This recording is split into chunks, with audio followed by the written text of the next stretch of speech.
Yo, what up, friends? We had the co-main and the main event there, right? And as most people would say, to most people, there wasn't as much action as they would have liked. I will let you elaborate on that. But we had Alexa Grasso, who lost her title back to the queen, Valentina Shevchenko, and hey, I must boast you up as you boast me up, my friend. You are undefeated in your picks this weekend. Undefeated. That's right. I told y'all, take notes. We had Sean O'Malley. Take notes. Yep. And then we had Sean O'Malley losing to the Machine. Not even going to try that name, on a decision of the cards, 49-46, 48-47, 48-47. Some people had some problems with that card or with those cards. How'd you feel about the fight and the UFC this weekend? It was pretty good card. I got a little echo again. There we go. So I would say this about the card was pretty good. I think I forgot the young lady's name with the big gash cut. She got like the jigsaw looking stitches through her face. Her name's drawing a blank right now, but it's kind of what I called. I had thought Valentina would win that fight. She almost got caught in a lot of submissions, but she got out of them. Grasso just wasn't that aggressive. You had Lopez basically whoop up on my boy Brian Ortega. When he hit him with the hook, he knocked him out because his knees started doing a Tootsie Roll. And then when he fell down, he hit him again with the left and woke him back up. It reminded me of Fury going against Wilder in the first fight when he knocked him out and woke him back up before he hit the bat. Whooped his tail. T-City might be around. And Merab, Jesus, I told everybody if O'Malley does not knock him out, he is going to get drugged all 5 rounds. And the thing that he did after, I think it was the second round. So in the second round of the Aljo fight, O'Malley's corner was yelling out, "Go Aljo, go Aljo!" So he stand up with him and be open and get caught. They tried that with Merab. That's why Merab was like, fuck you after the first round, because they try to bait him to getting wild and stand up with O'Malley because his wrestling is garbage. But you know what I'm saying? The fights kind of went the way I thought they would go. But it was a good fight for a good showing. The Sphere looks amazing. I wish I was there. We need to tighten up on our budget so I can start going to these fights again. But it was a good card. Even though they had boxing down the street, UFC put on a good show. And shout out to Dana White because he just announced they're about to start doing boxing. Finally, he's jumping into that game. So UFC's on the up and up right now.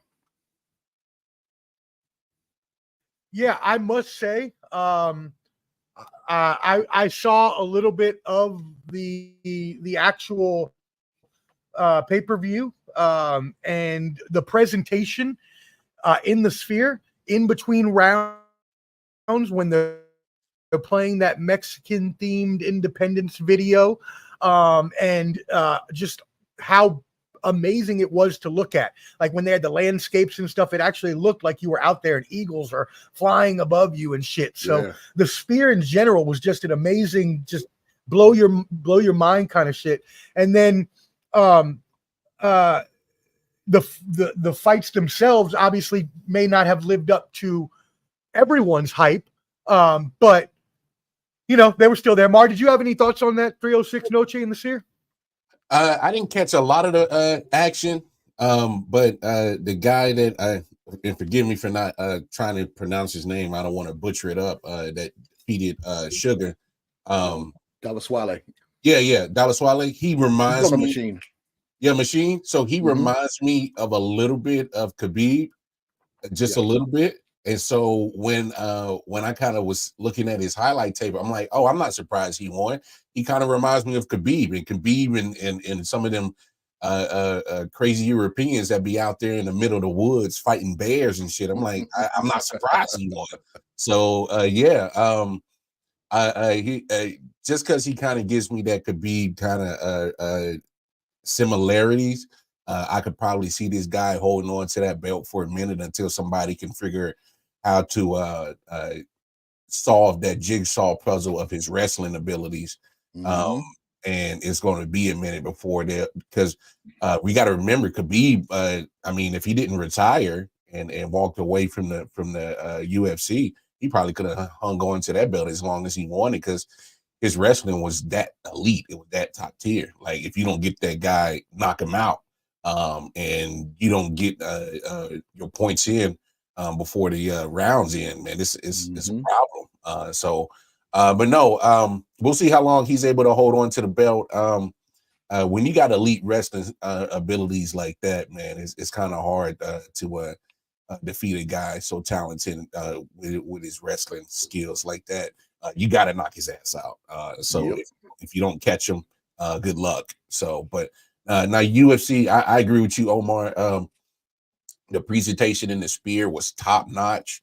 The way that they did the entrances, the way that the guys were coming out to the ring, and hey, they had the video package. The spear is amazing. I can't wait to get to Vegas and check that thing out for any kind of event that they got going on.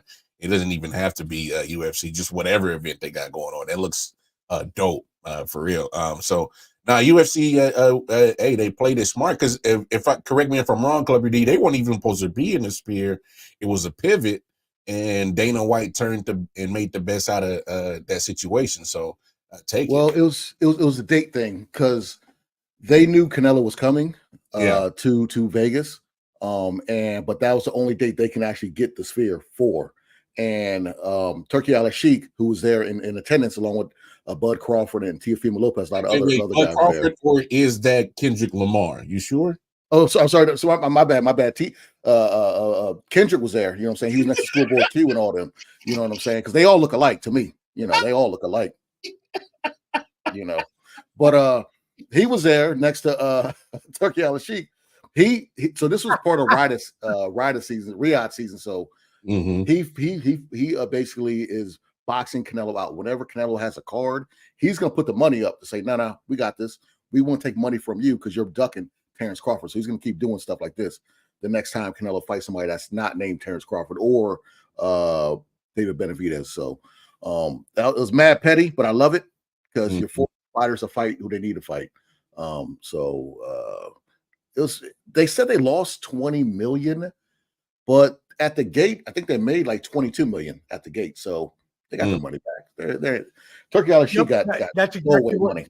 So that's exactly what I was going to say. I remember we talked about that, how they were supposed to be losing the money, but I read that they made 22 million, just like you, at the gate. Yeah. I mean, to put on an event like that costs a lot of money. So the fact that they even made their money back and could hold it there to have that spectacle allows them to now further expand their audience. Whoever may have, been maybe a novice fan or a younger fan that saw that and now is like, okay, all in on UFC.